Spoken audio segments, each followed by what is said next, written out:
Oi pessoal, vamos para mais uma aula. Hoje a gente vai falar um pouco de segunda e terceira revolução industrial, certo? Os impactos que isso causou, na verdade, no layout da manufatura, ok? Principalmente durante a segunda revolução industrial, onde foi implantado o sistema de produção em massa com a produção em linha, tá certo?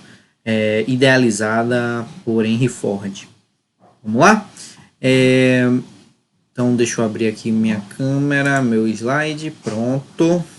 Vamos lá, então, segunda e terceira revolução é o tema da nossa aula de hoje. Vamos falar um pouquinho mais sobre isso. Bom, com o objetivo de ampliar continuamente a produtividade e o lucro, muitas empresas elas passaram a investir em novos métodos de produção em máquinas mais sofisticadas. Desde a primeira revolução, com o advento da máquina a vapor, que mecanizou as indústrias, tá certo? Com o passar do tempo, né, isso aí foi a data de 1800 e pouquinho, com o passar do tempo foram implementando cada vez novas tecnologias na indústria. Começou a obter cada vez mais pessoal, né, cada vez mais pessoas atreladas à indústria, e isso causou um grande impacto, certo? Bom, iniciou-se entre o final do século XIX e início do século XX a segunda revolução industrial e permanece até as últimas décadas do século XX, tá certo? Então, desde 1800 até 1900 e pouquinho, a gente tinha aí a primeira revolução industrial e a partir daí passa-se a ter a segunda revolução industrial. Bom, e quais são as características dessa segunda revolução? Principalmente o uso de petróleo como fonte de energia e do aço na metalurgia, bem como o uso da força hidráulica como fonte de energia em larga escala, tá certo? O que é que acontece? Aí, se vocês quiserem ter um pouquinho mais de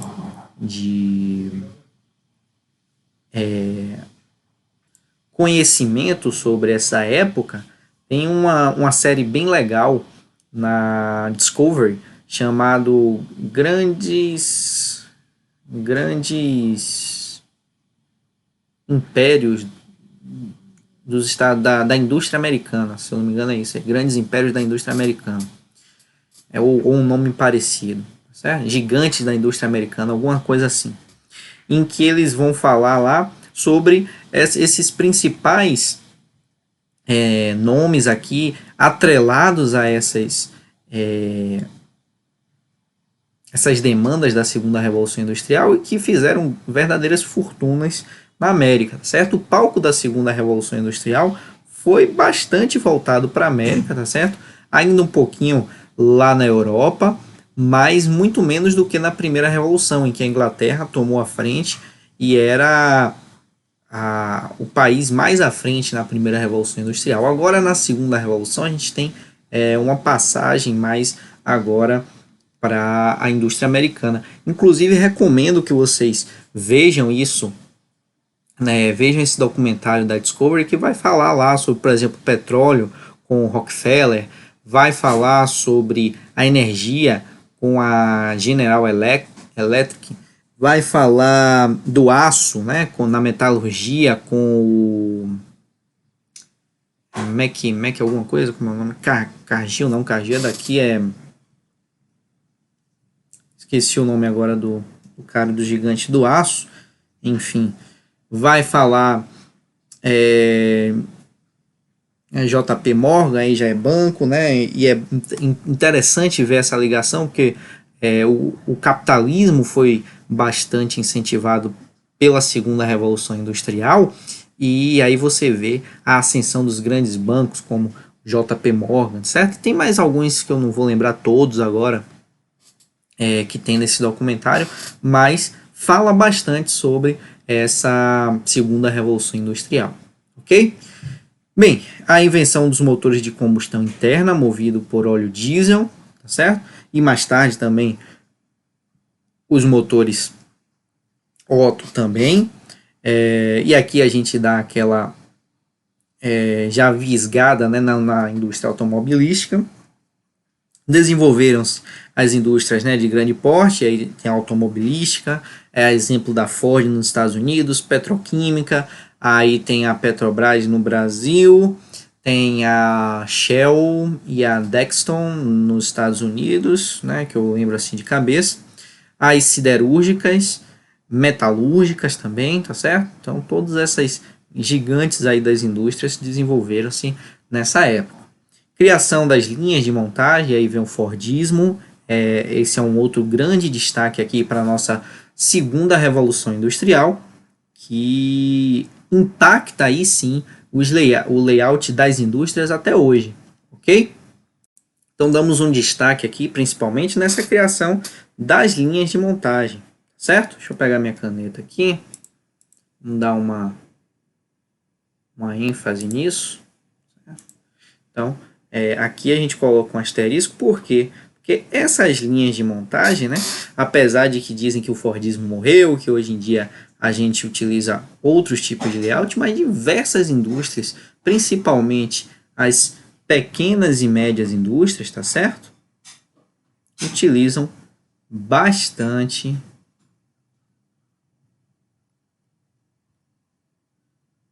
esse tipo de layout. E não só essas pequenas e médias indústrias. A gente pode dar destaque também, tá certo? Às indústrias que fazem produtos de consumo imediato.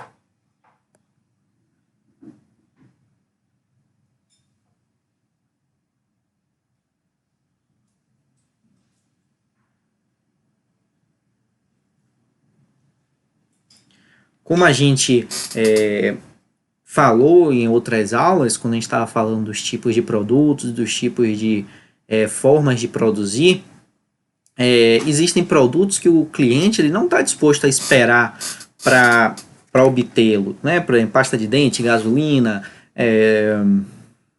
lápis, caneta, vários produtos que a pessoa não está disposta a fazer um pedido para esperar chegar, então são produtos de consumo imediato, certo? E aí essas indústrias, elas utilizam até hoje, muitas delas, essas linhas de montagem, tá certo? Para agilizar a fabricação, porque as linhas de montagem elas são muito indicadas para produtos em escala, né? Produtos com grande escala de produção. Bom, e maior especialização do trabalhador, certo? Foi aqui que começou a ter aquele trabalhador extremamente especializado em fazer uma coisa só. Bom, vamos lá. Bom, também, né, nessa época que a gente vê que a população urbana, então, como eu já tinha falado ligeiramente, supera a população rural, certo? Até esse momento, a agricultura, né, e a produção rural era majoritária, tá certo? No mundo. E aí a gente vê um êxodo, né, grande das áreas rurais para as áreas urbanas, tá certo? Em que precisavam de diversas mão de obra, né, diversa mão de obra para as recém-implantadas fábricas dos setores, tá certo? Esses setores que a gente acabou de comentar. Bom, expansão das empresas no setor terciário, obviamente, tá certo? Compra, venda, tudo isso. Modernização do campo. E a gente vê essa modernização do campo até hoje, tá certo? O agro, principalmente aqui no Brasil, né, ele está muito moderno, certo? A gente pode citar, por exemplo, diversas máquinas, né, como colheitadeira,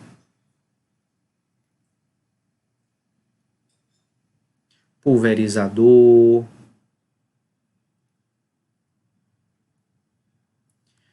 plantadeira,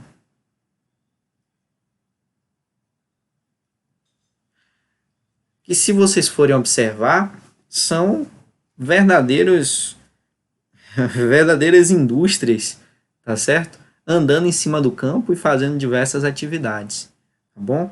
Tem colheitadeira hoje que anda por GPS, não precisa nem de operador, tá certo?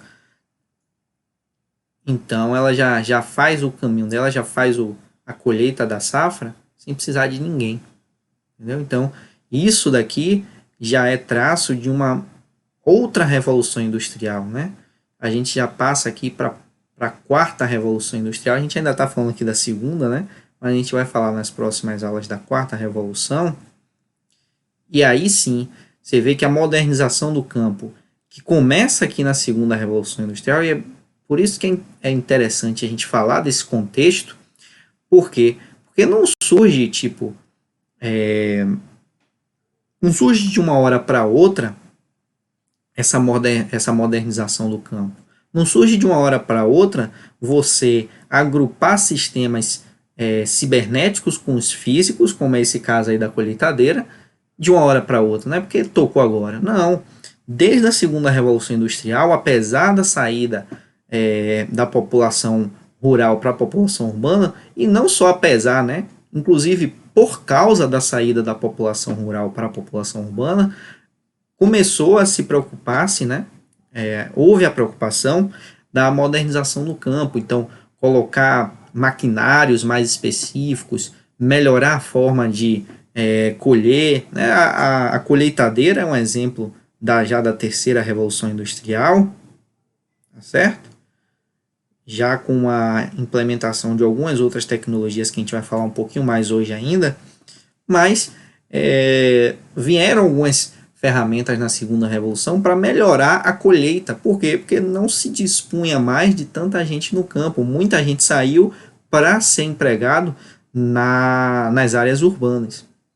E aí precisou-se, né, obviamente, ou substituir essas pessoas ou automatizar, tá certo? Na verdade, mecanizar inicialmente essa colheita do campo. Por quê? Porque precisava ser colhido, tá bom? Então aqui são os primórdios da história que hoje gera um... Como é que eu posso falar? Gera um boom, tá certo? Nessa modernização do campo. Mas começou aí.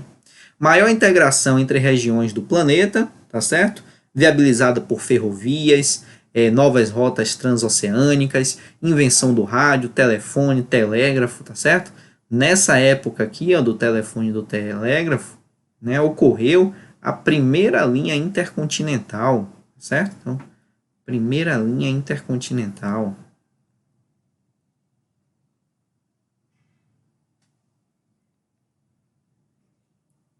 Ligando a Europa à América, certo? Os principais polos, né, dessa revolução na época foram ligados, né, nesse momento aí também, certo? As rotas transoceânicas feitas pelos navios, né, que agora tinham os transatlânticos, os transoceânicos também, certo? Que revolucionou, né, integrou realmente as diversas regiões do planeta. E por que a gente fala disso, dessa maior integração entre as regiões do planeta? Porque aí depois, lá na terceira revolução industrial, a gente vai falar de quê? A gente vai falar de globalização. Tá certo? A gente vai falar de globalização na terceira revolução industrial, né?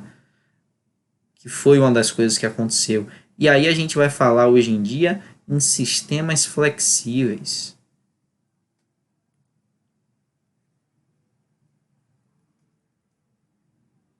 Então hoje, como a gente tem que atender tanto um consumidor da China quanto um consumidor da América, que tem desejos, né? Eles têm necessidades diferentes. E, por exemplo, a Dell, ela fabrica um computador que vai exportar tanto para a América quanto para a China, como para o Japão. E aí o teclado tem que ser diferente. E aí muitas vezes o touchpad eles gostam que fiquem em um lugar diferente, certo? O próprio design, a própria cor do notebook varia de um lugar para o outro. Então ela tem que ter hoje em dia esses sistemas flexíveis. Mas começou do nada esses sistemas flexíveis? Não.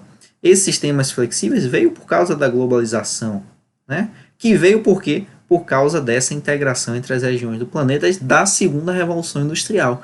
Então, é interessante a gente falar esse contexto. Às vezes eu estou comentando alguns contextos aqui e nem sempre eu vou explicar todos, né, nesse nível de detalhe, mas prestem atenção nesses conceitos que eu estou falando, por quê? Porque eles formam a base para a gente ir aumentando o conhecimento sobre cada um da manufatura, né, cada importância das manufaturas atuais. Então as coisas elas não surgem do nada, elas não aparecem assim de maneira disruptiva. Às vezes ocorre, né, alguma como é que eu posso falar, alguma ação disruptiva, né, algum ponto disruptivo, mas a maioria das coisas elas vêm evoluindo. E saber essa história da manufatura, e é por isso que tem essa parte aí na disciplina, é interessante a gente falar sobre isso, a gente debater sobre isso, para que a gente entenda, né, como foi evoluindo e quais são as necessidades de hoje, e aí a partir dessa base a gente consegue prever as necessidades do amanhã, tá bom? Beleza, começou a haver também a dispersão espacial das indústrias, e aí, mais uma vez, vocês começam a perceber, né? Aqui na segunda revolução começou a haver essa dispersão espacial das indústrias. Graças às ferrovias, graças às rotas transoceânicas, pôde-se colocar, por exemplo, a Ford em um lugar atípico. Não lembro agora onde era a Ford nos Estados Unidos, o estado específico, mas não precisava ser muito próximo do mercado consumidor, porque ela podia enviar esses carros por ferrovias, tá certo? Inclusive, eu acho que vai estar mais lá na frente, mas já citando agora o exemplo da própria Ford, tá certo? Ela fez o quê? Ela fez a Fordlândia, que ficava aqui no Brasil, tá certo? Hoje em dia é uma cidade, né? Uma cidade fantasma, né? Essa Fordlândia, mas ela ficava aqui no Brasil, lá na Amazônia, onde Ford teve a ideia de plantar várias seringueiras para extração da borracha para os pneus dos carros na época, né? Na época ainda não era feito a base 100% de petróleo, como é hoje, na maioria dos casos. Tinha um grande componente da borracha advinda dos seringais, e como é um pouquinho diferente a segunda revolução industrial, o clima da segunda revolução industrial, e eu vou falar um pouquinho mais disso nos próximos slides, meio que cada empresa gostava de fazer tudo que ela necessitava, certo? E aí o caso da Ford também não ficou diferente. Então eles criaram a Fordlândia aqui no Brasil para produzir seringueiras e produzir a borracha. Então você vê que tinha lá nos Estados Unidos, tinha aqui no Brasil, e esses setores, né, eles conversavam, eles extraíam a borracha daqui, mandava para beneficiamento nos Estados Unidos, produzia os pneus e aí fabricava, montava os carros finais. Então, você vê que desde essa época, né, já começou essa distribuição. A indústria não precisava ficar somente no lugar onde era a sua principal fábrica. Hoje em dia está pior ainda, você vê a Nike, né, projeta nos Estados Unidos, mas não produz nada lá, manda para a China e na China fabrica, e é assim com a Apple, é assim com diversas outras indústrias, tá certo?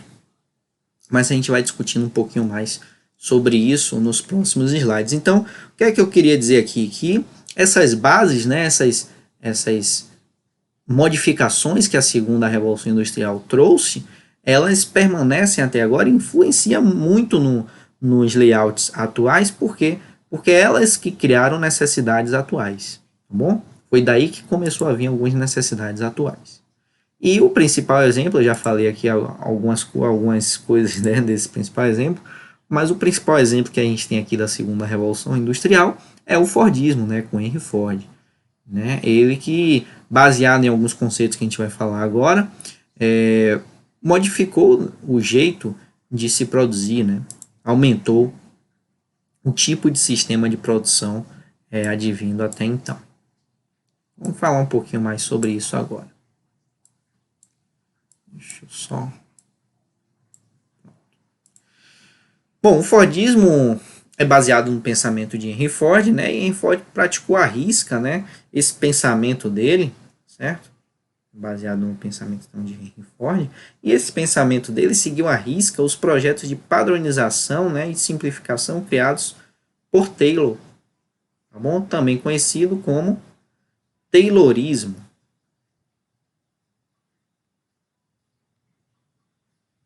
Ok? E esse Taylorismo, ele tinha uma padronização, mas não era padronização qualquer, era uma padronização baseada no método científico.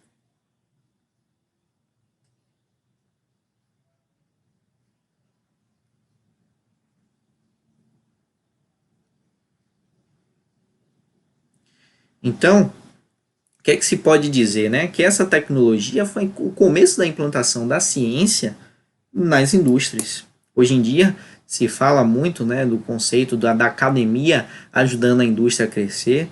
A academia promove softwares, promove metodologias. A gente aqui nessa disciplina, né, vai estar estudando sobre maneiras de melhorar a manufatura, maneiras de aplicar a engenharia, né, e também não só a engenharia, mas o conhecimento científico e tecnológico às indústrias, tá certo? E tudo começou aí com o Taylorismo, certo?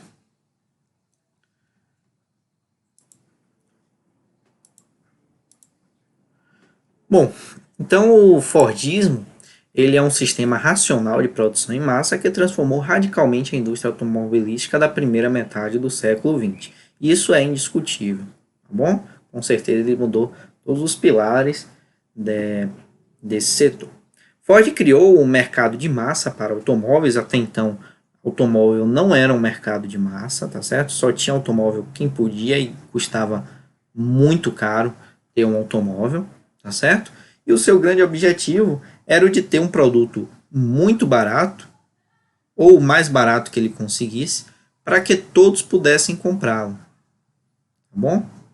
Ele identificou na própria indústria dele, ele viu que os funcionários, eles produziam um carro que saía muito caro. E o que é que acontecia? Eles nunca tinham condições de comprar aquele carro. Ele viu que aqueles funcionários poderia ser um mercado consumidor desses carros se ele conseguisse gerar um produto um pouco mais barato, certo?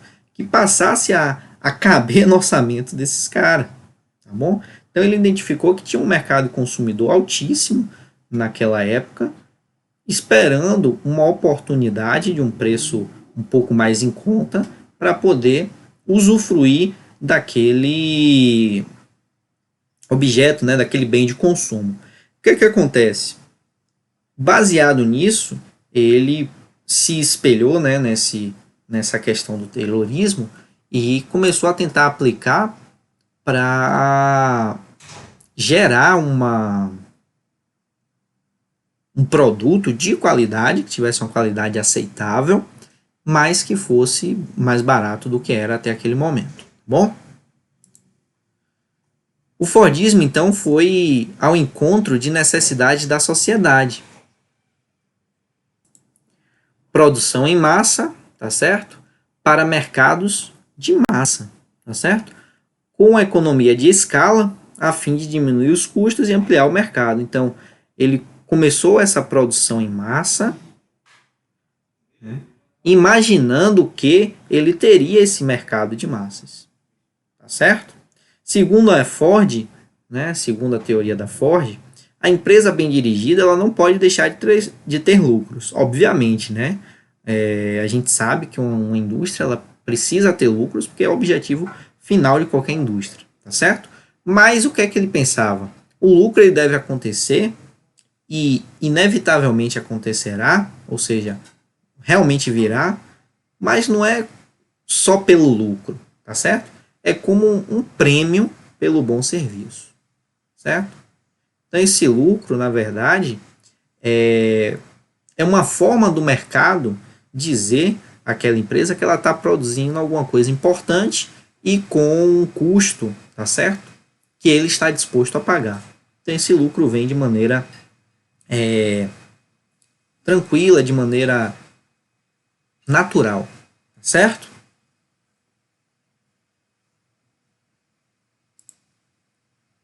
Então, vou falar um pouquinho do Taylorismo, tá certo? O Taylorismo ou administração científica, e você veja esse termo aqui, administração científica, como eu já falei, o uso da ciência, tá certo?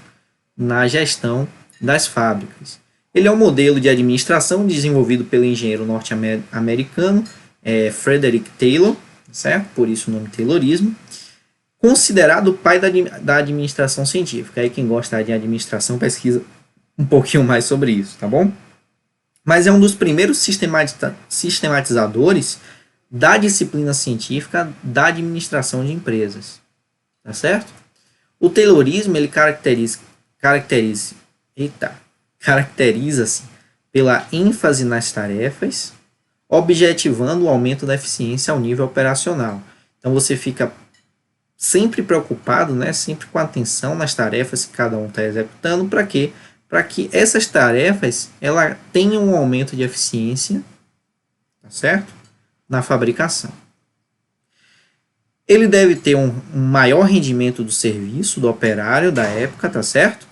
O qual era desqualificado e tratado com desleixo pelas empresas. Então, naquela época, né, hoje é fácil julgar muitas vezes, a pessoa está fazendo só uma coisa, né, uma coisa repetitiva, uma coisa simples e repetitiva, mas ainda é a realidade em muitos lugares que o profissional ele não está com um nível de conhecimento, ou ainda não adquiriu um nível de conhecimento para executar tarefas um pouco mais complexas. Então, o que você faz? Você minimiza essas tarefas, você facilita essa tarefa a nível operacional, destrinchando muitas vezes uma tarefa um pouco mais complexa em algumas tarefas mais simples. E o que é que você consegue com isso? Você consegue gerar atividades tão simples que qualquer pessoa sabe fazer. Se qualquer pessoa sabe fazer, a mão de obra, ela, entre aspas, admite ser mais desqualificada, tá certo? Então, o que é que acontece? Ainda hoje, a gente tem muitos lugares em que essa mão de obra não existe. Então, a saída que a empresa tem é fazer isso, é fazer o cara apertador de parafuso mesmo. Não é querendo, né, desqualificar as pessoas, mas às vezes, para você fazer certo tipo de tarefa, você precisa se qualificar. Inclusive, é por isso que muitos de vocês estão aqui. Se qualquer um pudesse fazer qualquer coisa, né, não precisava desse curso aqui, não precisava de curso de engenharia, não precisava de curso de medicina, não precisava de nada disso. Certo? O pessoal se metia as caras e fazia as coisas. Não é assim. Você tem que adquirir certo tipo de conhecimento para conseguir executar certo tipo de tarefa. E em muitos lugares, esse tipo de conhecimento não é ofertado. Ou as pessoas que chegam lá não têm esse nível operacional. Tá certo? E aí, o que é que acontece? A empresa tem que se virar, ela tem que produzir o produto dela. E ela faz isso aí. Tá certo? Então, ainda hoje é muito utilizado esse conceito taylorista, né? Que está fortemente ligado ao Fordismo, tá bom? Ele busca ter um maior rendimento do serviço do operário da época, o qual era, que eu já falei, voltando, deixa eu dar um ok aqui, né, porque eu já falei. Então, o estudo de tempo de movimento, tá certo? Mostrou que o exército industrial, né, desqualificado, significava baixa produtividade e lucros decrescentes, forçando as empresas a contratarem mais operários.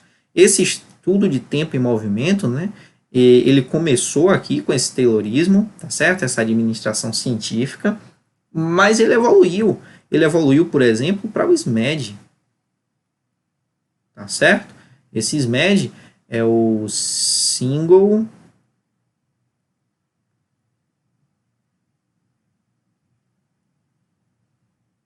Minute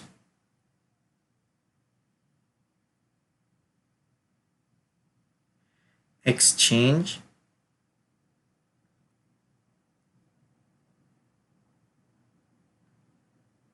Die. Então, se vocês tiverem interesse, dê uma pesquisada nesse conceito aqui, se alguém não sabe ainda.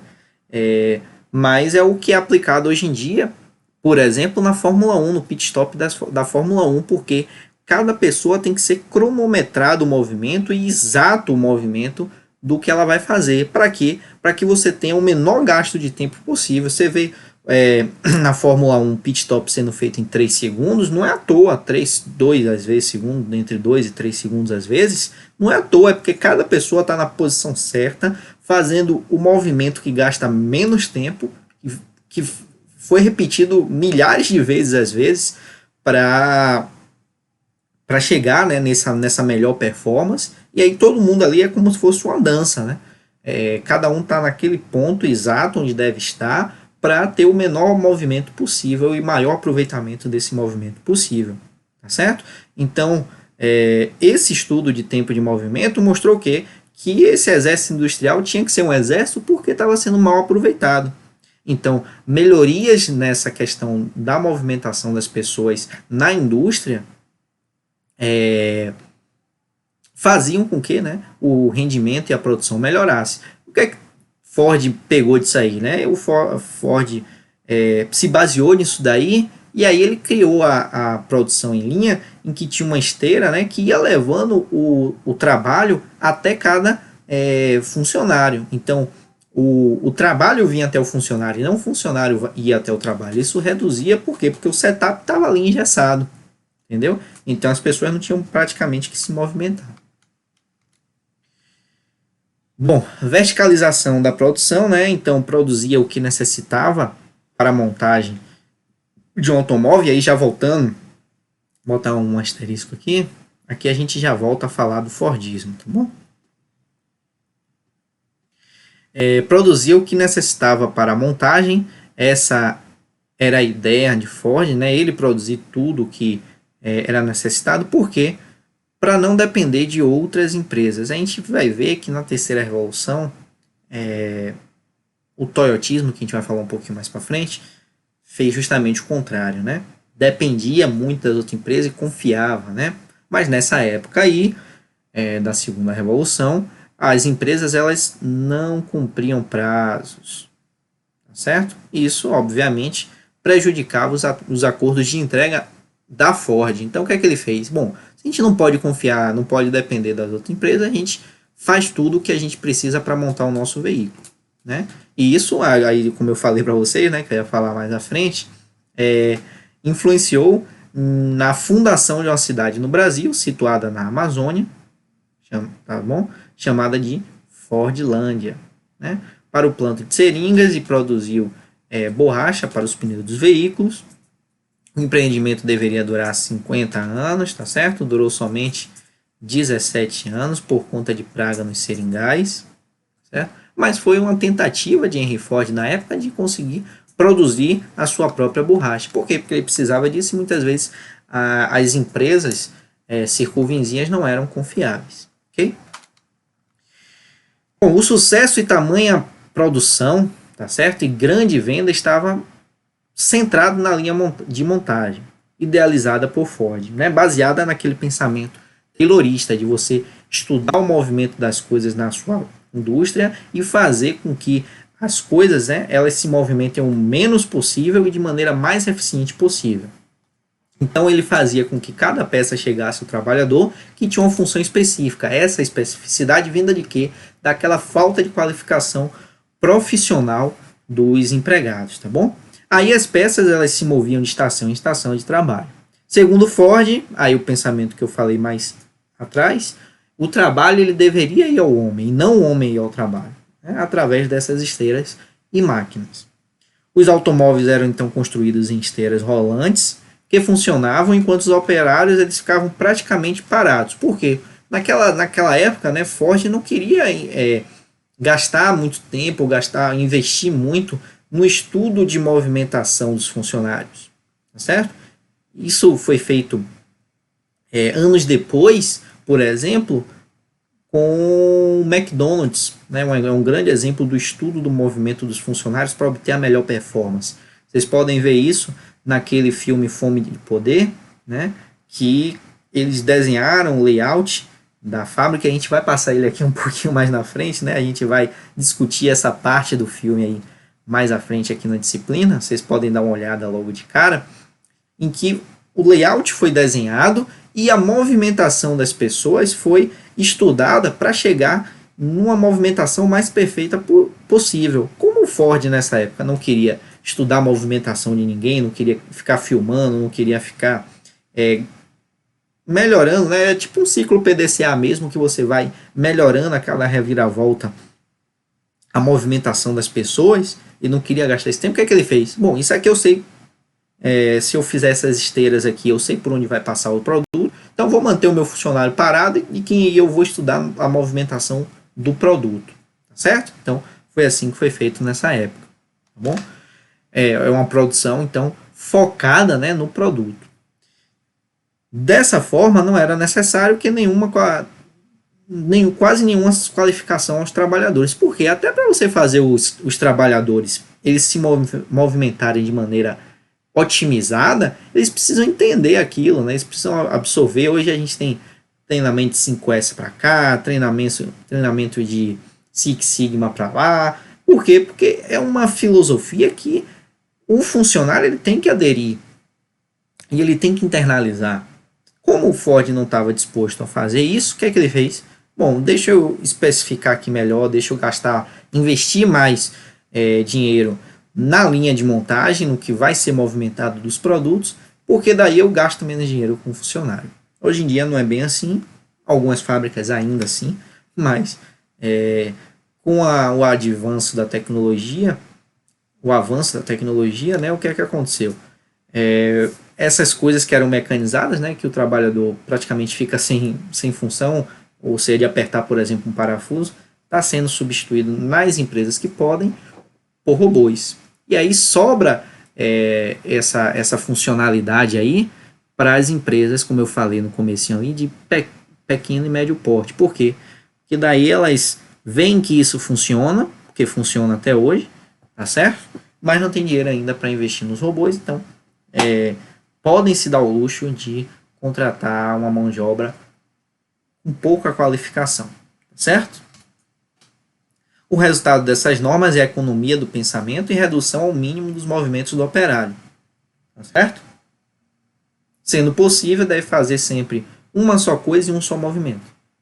E aí a gente cita sempre aquele filme de Charlie Chaplin, Tempos Modernos, em que o cara só aperta um parafuso literalmente. A velocidade da esteira rolante era determinada pela organização, certo?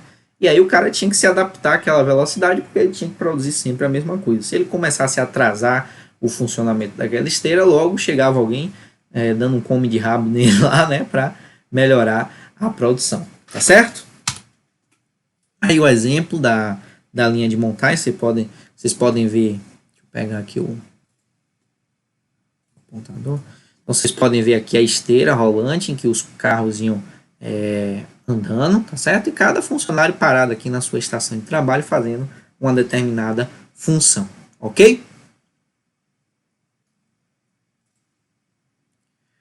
Bom, a gente tem aqui então o exemplo do Ford Modelo T, que foi o primeiro carro fabricado em série, tá certo? Que eram modelos bons e baratos para a época. E o cara era tão vidrado, né? Você vê que Ford era tão vidrado nessa questão de fazer em grande quantidade, de fazer em larga escala, né? Que ele tinha um slogan, né, para propaganda da época, que era: quanto ao meu automóvel, as pessoas podem tê-lo de qualquer cor, desde que seja preto. Por quê?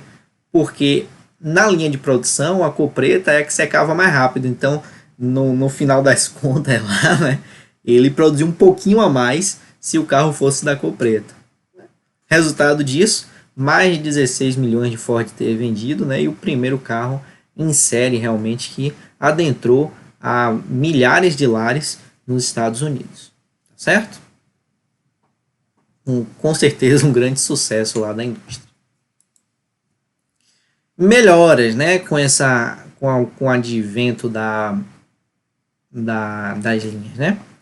Bom, reduziu o tempo de produção de 12 horas para 93 minutos, mais ou menos 1h30. Você vê que isso daqui é um grande avanço, tá certo? Se a gente fizer uma continha rápida, porque normalmente eu gosto de falar mais disso em porcentagem, né? Aí quando a gente fala em horas para minutos, fica meio obscuro, né? E a gente falando de porcentagem, melhor. 12 horas dá 12 vezes 60, né? Dá 0, 6, 6, 12 vão 1.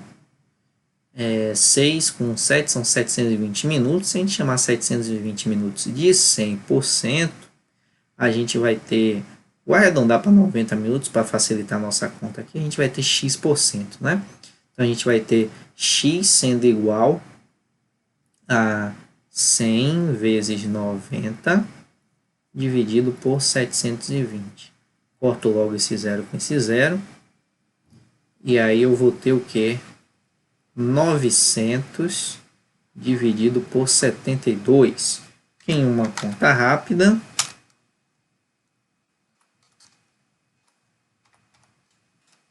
dá 12,5. Então, 12,5% do tempo inicial. Tá certo? Isso é uma redução enorme, né? Então, ele reduziu quase 88, né? 87,5% do tempo de produção, né? É uma quantia bem expressiva, tá certo? Ele reduziu o preço final de $850, que custava o carro na época, para $260. Isso aqui, pessoal, é quase um quarto do valor. Deixa eu fazer isso aqui melhor.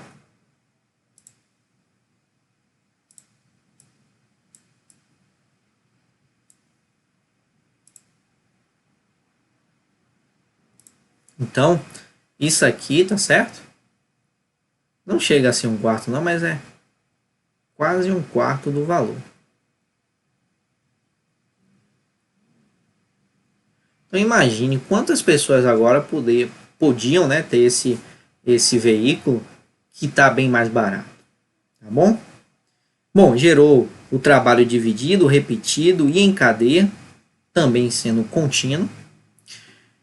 Inovou a organização do trabalho, então agora a gente tinha uma organização do trabalho, certo? Produção de maior número de produtos acabados, com maior garantia e uma qualidade aceitável, tá certo? Com o menor custo possível. Então a qualidade estava sempre atrelada a esse menor custo possível. Há uma regra, né, para a indústria que é fazer, para as indústrias fordistas, né, para a produção fordista, a regra era fazer a mercadoria de melhor qualidade possível, no menor custo possível, pagando o mais alto salário possível.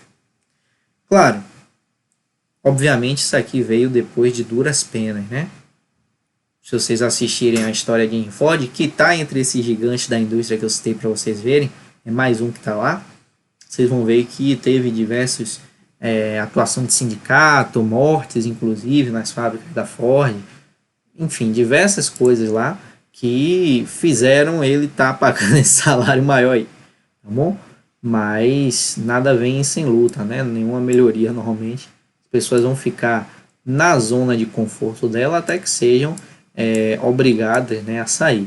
Mas no final das contas gerou um ganho bom. Bom, princípios básicos do Fordismo. Vamos resumir o que a gente falou até agora, certo? Primeiro princípio, né? Princípio de intensificação, diminuir o tempo de produção com o emprego imediato dos equipamentos e da matéria-prima e a rápida colocação do produto no mercado, certo? Princípio da economicidade, consiste em reduzir ao mínimo o volume de estoque. Isso daqui, esse mínimo aqui é discutível, tá certo? Porque não é nenhum just-in-time, tá bom? Mas da matéria em transformação, para isso a velocidade da produção deve ser rápida. Ele já começava. Aí você vê, né, que nada vem do acaso, né? O just-in-time que a gente vai falar na terceira revolução industrial, com a implantação desse modelo pela Toyota, já vem de alguma coisa pensada antes, né? Que não era tão bem aplicada, talvez, não era tão bem pensada, talvez, mas que já havia essa preocupação. E princípio da produtividade, que no caso aí vem a ser aumentar a capacidade de produção do homem no mesmo período através da especialização e da linha de montagem, certo? Então você pegava um cara lá que não tinha muita experiência, dava já algum treinamento para ele e ele ficava mais rápido naquilo que ele estava executando, tá bom? E aí agora a gente pode falar da terceira revolução industrial. Eu vou quebrar esse vídeo aqui em dois para não ficar muito longo. Esse aqui já está com 45 minutos, mais ou menos. Então eu vou fechar esse aqui e vou fazer mais um de 30 ou 40 minutos falando sobre a terceira revolução industrial. Que daí fica melhor para vocês assistirem, tá certo? Então, obrigado e até daqui a pouco.